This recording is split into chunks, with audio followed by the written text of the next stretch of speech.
Would you say that COVID actually helped you because you were able to kind of start this thing a little bit slower and have a little bit more, I guess, almost a little bit more runway to actually build up at the beginning of the firm? Yeah, definitely. And especially because everything had transitioned to remote, I wasn't worried about finding an office and I wasn't worried about like getting signage done. Like all of those things were just like out the window. Like all I really needed was Wi-Fi, stable connection, and a laptop and a client who was willing to trust me and work with me. Yeah, the client's important part, right? Yeah. Really. So you're still fully remote, right? I am. We do have an office space, which is actually within my parents' building. But we barely ever use it just because of the way that I've set up the transactions and set the customer expectation that it's just going to be a very remote process with my team.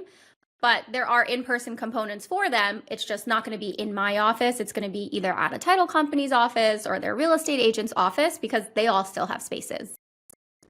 I wonder if you experienced something similar to what I did whenever I started my firm, where I had left an office that I had a really nice office, right? I had a view of the river in St. Louis. We had a wonderful balcony, and it was just you had all the perks of being downtown and seeing everything. You also had the downsides of like parking and just walking to the office. It was awful. But I wonder if you had any. Part of me was like, I kind of miss like that office, like it having that nice office. And then at the beginning, though, when you're first starting, you don't have all the nice things. So I wonder if you struggle with that at all.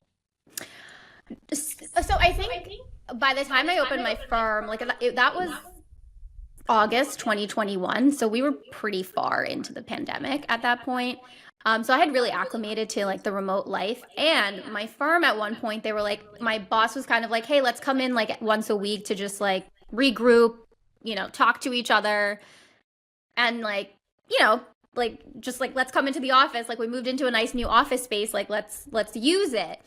And as I started doing the commute again, I was like, I hate this. Like, I actually didn't care that I had like a nice office with like nice equipment and things like that. Like, I was happy to be set up in my one bedroom apartment, which also, though, like overlooked the New York City skyline because I lived right outside the city. So I was like, I have better views from home than I do in my actual office. It's not too bad. That's a pretty good perk then. Then you don't really have to worry about, missing out on a nice big office or anything like that. So that's pretty good. Yeah.